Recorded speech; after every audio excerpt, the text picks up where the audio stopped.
है आप सभी का एक बार फिर से नीट एस्पिरेंट के इस यूट्यूब चैनल पे, जहाँ पे आज हम कंटिन्यू करने वाले हैं हमारे स्ट्रेटजीज ऑफ फूड इन्हेंसमेंट के चैप्टर को, जिसमें पिछले क्लास में हमने डिफ़ाइन किया था प्लांट ब्रीडिंग के प्रोसेस को और प्लांट ब्रीडिंग के स्टेप्स के बारे में जाना था। एक बार मैं अगर रिकैप करूँ तो हमारी पिछली लेक्चर एंड हुई थी उन स्टेप्स को डिस्कस करके जो स्टेप्स इन्वॉल्व होते हैं क्लासिकल प्लांट ब्रीडिंग प्रोग्राम्स के अंदर, जिसके अंदर हमने देखा था germ plasm collection is the first step. उसके बाद evolution and selection and evolution करते हैं हम लोग पेरेंट्स की जर्म प्लाज्म कलेक्ट करने के बाद। फिर उनमें से जो सुपीरियर पेरेंट्स होते हैं उनका हम आपस में क्रॉसिंग कराते हैं, that is the third step of the plant breeding. जब उनकी F1 प्रोजेनी हो जाती है प्रोड्यूस क्रॉस हाइब्रिडाइजेशन के बाद, तो फिर उनमें से जो सबसे सुपीरियर रिकॉम्बिनेंट होते हैं F1 प्रोजेनी में, हमारा काम होता है उनको सेलेक्ट करके और उनका टेस्ट करना, जो कि होता है हमारा step 4, that is selection and evaluation of superior recombinant. And then आता है उसकी टेस्टिंग, उसका रिलीज और उसका कॉमर्शलाइजेशन। तो ये सारे स्टेप्स इन्वॉल्व होते हैं प्लांट ब्रीडिंग के अंदर, जिसको हमने जस्ट पिछले क्लास में लिस्ट किया था, और आज हम इन्हीं सारे स्टेप्स को डिटेल में डिस्कस करेंगे। और आज का हमारा सबसे पहला टॉपिक होगा जर्म प्लाज्म कलेक्शन।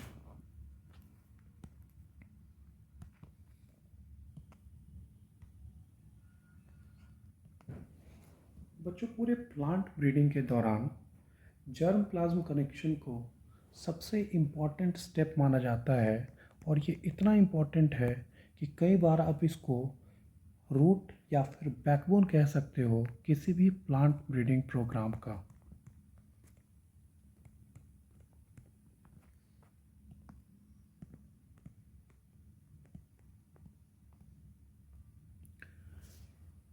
अब जर्म प्लाज्म कलेक्शन कहते किसको हैं, इसको हम समझेंगे पहले।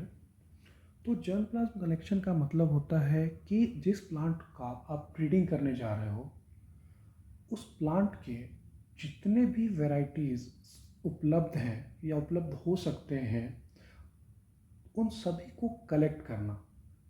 क्या मतलब है जर्म प्लाज्म कलेक्शन का, एक बार फिर से मैं कहूँ तो जिस प्लांट का आप ब्रीडिंग करने जा रहे हो, उस प्लांट का या फिर उससे रिलेटेड स्पेशीज़ जो भी प्लांट हैं, उन सारे प्लांट के वैरायटीज़ को कलेक्ट करने के प्रोसेस को हम कहते हैं जर्म प्लाज्म कलेक्शन। सो एक बार मैं इसको डिफाइन कर देता हूँ यहाँ पे।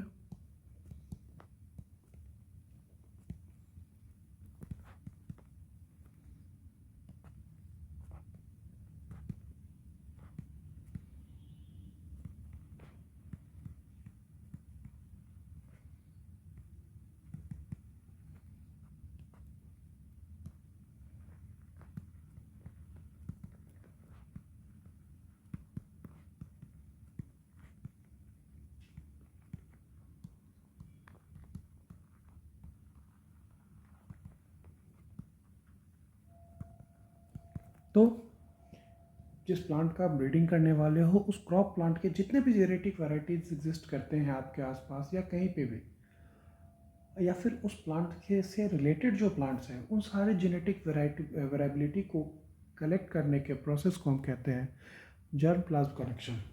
नाउ सबसे पहले हम बात करते हैं कि जर्म प्लाज्म कनेक्शन के अंदर वैरायटीज़ कौन कौन सी आती है। एक बार हम लोग इसको क्वेश्चन कर लेते हैं खुद से।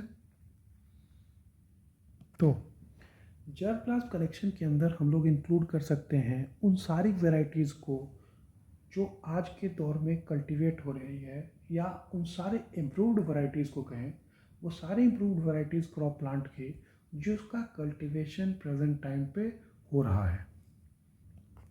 तो जिन इम्प्रूव्ड वैरायटीज़ की कल्टीवेशन अभी के दौर में हो रही है, सिर्फ इन्हीं को हम लोग इकट्ठा नहीं करते, इसके अलावा हम उन सारी वैरायटीज़ को भी जर्म प्लाज्म कलेक्शन के दौरान कलेक्ट करते हैं जिनका अभी के दौर में कल्टीवेशन नहीं हो रहा है। So it includes cultivation of all those varieties which are no more in cultivation, but it is related और it is a variety of our crop species जिसका आप ब्रीडिंग करने जा रहे हो। तो वो सारी वैरायटी जिसका आप कल्टीवेशन अभी के टाइम पे कर रहे हो। इसके अलावा वो सारी वैरायटी, इम्प्रूव्ड वैरायटी, जिसका कल्टीवेशन आप अभी के टाइम पे नहीं कर रहे हो, जो लोकली कल्टीवेट नहीं की जा रही है। उसके अलावा उस प्लांट स्पीशीज़ की या क्रॉप प्लांट की लोकल वैरायटीज़। लोकल वैरायटी के अलावा हम लोग इसके अंदर इंक्लूड कर सकते हैं जो क्रॉप स्पीशीज़ जिसका आप हाइब्रिडाइजेशन करने जा रहे हो या ब्रीडिंग करने जा रहे हो, उसकी सारी वाइल्ड वैरायटी। वाइल्ड वैरायटी से हमारा मतलब है कि जो ऑटोमेटिकली ग्रो करते हैं, जिनको आप किसी भी टाइप का न्यूट्रिशन या स्पेस प्रोवाइड नहीं करते हो, उनकी रेयरिंग शेयरिंग नहीं करते हो, बट फिर भी आप देखते होगे कुछ प्लांट्स ग्रो कर जाते हैं। So those varieties are called as wild varieties. और अगर बात करें वाइल्ड वैराइटीज़ की, तो ये जर्म प्लाज्म कलेक्शन का एक बहुत ही इम्पॉर्टेंट स्टेप होता है वाइल्ड वैरायटी को कलेक्ट करना, क्योंकि इनके पास रेसिस्टेंस होता है इन्वायरमेंटल स्ट्रेस को टॉलरेट करने का, एज वेल एज डिजीज़ को टॉलरेट करने का। तो जर्म प्लाज्म कलेक्शन के अंदर वो सारी वैरायटीज़ हम लोग लेते हैं, इम्प्रूव्ड वैरायटीज़ जो अभी के दौरान कल्टीवेशन में है। इसके अलावा प्लांट की वो सारी वैरायटीज़ जो अभी के दौरान कल्टीवेशन में नहीं है। उसके अलावा लोकल वैरायटीज़ हम लोग इंक्लूड करते हैं। उसके साथ साथ वाइल्ड वैरायटीज़ अगर उस प्लांट की अवेलेबल है उसको भी कंसिडर करते हैं, उसको भी हम लोग कलेक्ट करते हैं। इसके साथ साथ हम लोग जिस प्लांट का आप ब्रीडिंग करने जा रहे हो उसके प्योर लाइन को भी कलेक्ट करते हैं हम। प्योर लाइन के साथ साथ हम लोग उस प्लांट से जो रिलेटेड स्पीशीज़ हैं उसके भी जर्म प्लाज्म को हम लोग कलेक्ट करते हैं। तो ये सारे स्टेप्स हो गए जर्म प्लाज्म कलेक्शन के अंदर। सारे वैरायटीज़ जो उस प्लांट स्पीशीज़ के आपके आसपास अवेलेबल हो या फिर आप कहीं से उसको अवेल कराओ, तो इन सभी का कलेक्शन कहलाता है जर्म प्लाज्म कलेक्शन। तो जर्म प्लाज्म कलेक्शन अगर आप चाहो तो आप अपने कंट्री के अंदर से भी कर सकते हो, या फिर आप चाहो तो जो क्रॉप प्लांट का ब्रीडिंग करने जा रहे हो उनको आप मंगवा भी सकते हो, इंपोर्ट भी करा सकते हो कहीं और से। तो अगर आपने जर्म प्लाज्म कलेक्शन किया है within a country, then it is called as indigenous collection.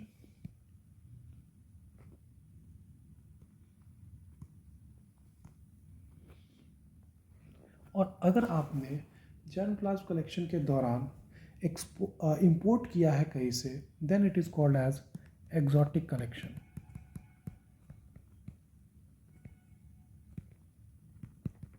तो ये था जर्म प्लाज्म कलेक्शन के बारे में।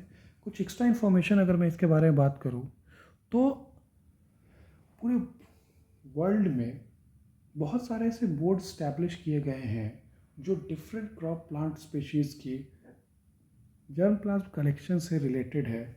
जैसे इसके अंदर मैं अगर बात करूँ इक्रीसैट की, तो इक्रीसैट को हम डिफाइन करते हैं as International Crop Research Institute for Semi Arid Tropics. और ये लोकेटेड है हैदराबाद के अंदर। और यहाँ पे हम लोग जर्म प्लाज्म कलेक्शन करते हैं चिकपी की, इसके अलावा pigeon P, sorghum, etc. and many more. सो इक्रीसैट एक बोर्ड है जो इस्टेब्लिश किया गया है हैदराबाद के अंदर, जो कि किसी क्रॉप स्पीशीज़ के जर्म प्लाज्म को कलेक्ट करने का एक सेंटर कह लो आप।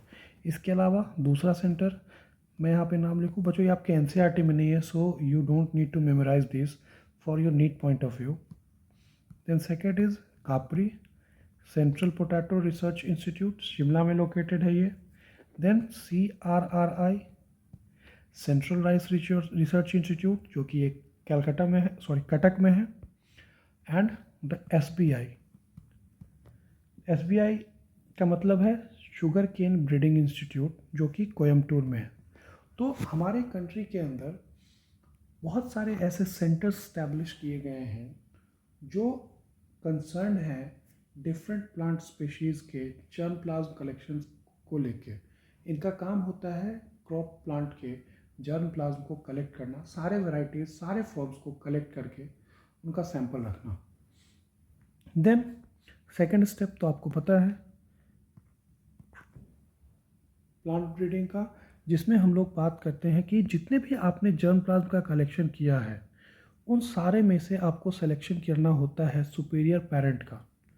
Then second step is evaluation of superior.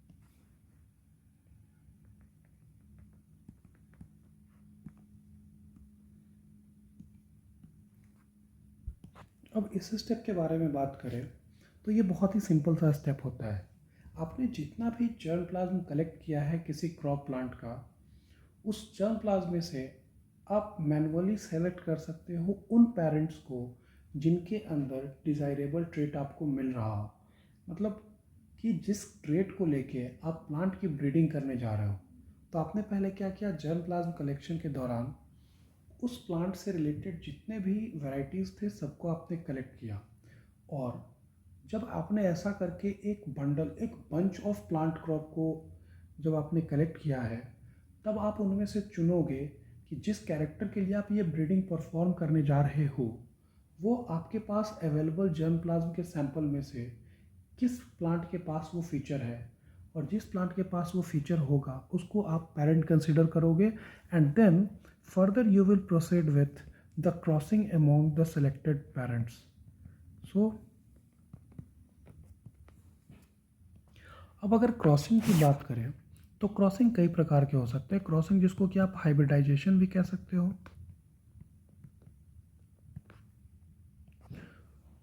तो ये जो हाइब्रिडाइजेशन का प्रोसेस है इसको आप ब्रॉडली 4 कैटेगरी के अंदर डिवाइड कर सकते हो।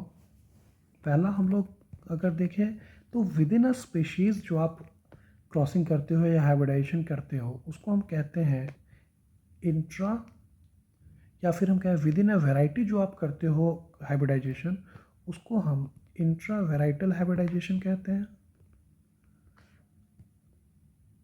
और एक ही स्पेशीज़ के दो अलग अलग वैरायटीज़ के बीच में जब आप क्रॉसिंग करते हो या हाइब्रिडाइजेशन करते हो then it is called as intervarietal hybridisation.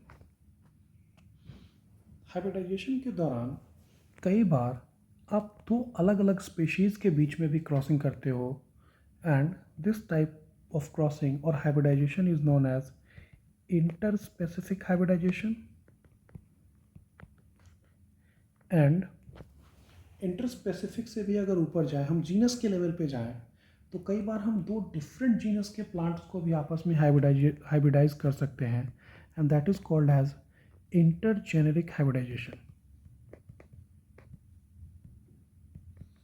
So पहले आपने क्या किया, एक बार अगर हम लोग रिकॉल करें तो हमने जर्म प्लाज्म कनेक्शन किया, सारे डिफरेंट वैरायटीज़ जो उस प्लांट की अवेलेबल थी क्रॉप प्लांट की हमने उसको कलेक्ट किया, उनमें से हमने सेलेक्ट किया पेरेंट्स को। पेरेंट्स को सेलेक्ट करने के बाद हमने क्या किया, हमने उनके बीच में क्रॉसिंग कराई, यानी कि हमने हाइब्रिडाइजेशन कराया। और हाइब्रिडाइजेशन के बाद नेक्स्ट स्टेप क्या है, yes it is selection of superior recombinant.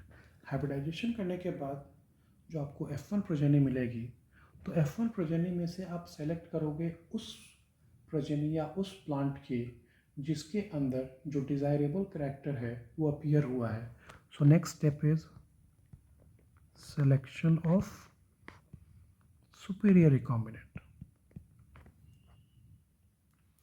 Superior recombinant की टेस्टिंग के बाद, सुपीरियर रिकॉम्बिनेंट के सिलेक्शन के बाद हम नेक्स्ट स्टेप पे जाते हैं, and that is testing and release. Testing, release and commercialisation.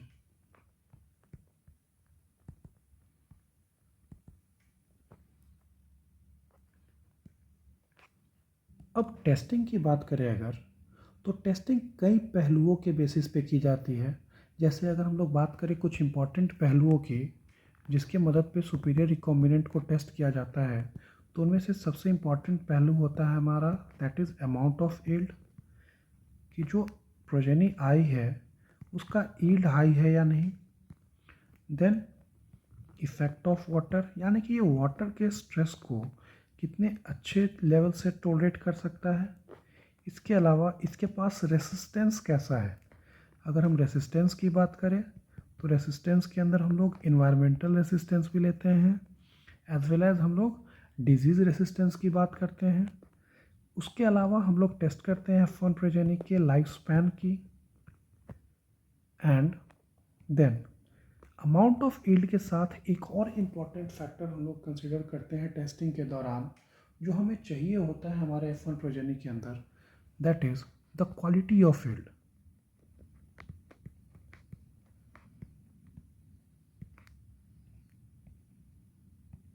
तो इन सारे पहलुओं को ध्यान में रख के टेस्टिंग किया जाता है F1 प्रोजेनी का।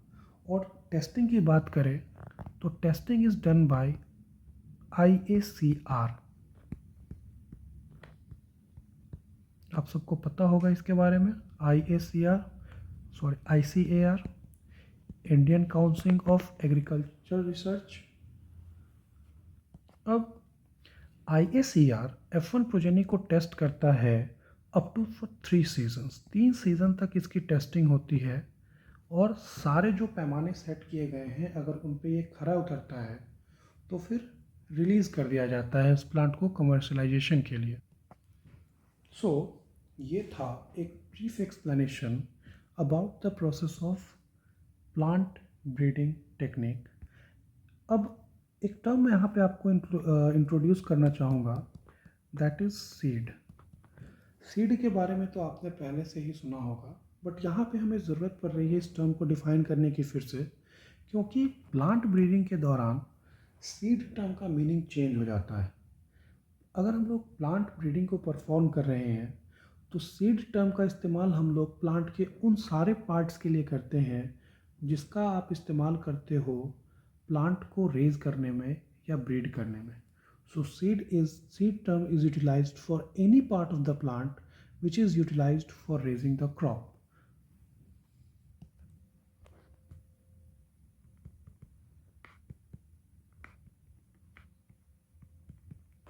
तो आशा करता हूँ बच्चों कि आज के क्लास में हमने जो कुछ भी पढ़ा वो आपकी समझ में आया होगा, और मुझे उम्मीद है कि आपने इसका नोट्स भी तैयार किया होगा। सो अब हम मिलते हैं अगले क्लास में एक नए टॉपिक के साथ।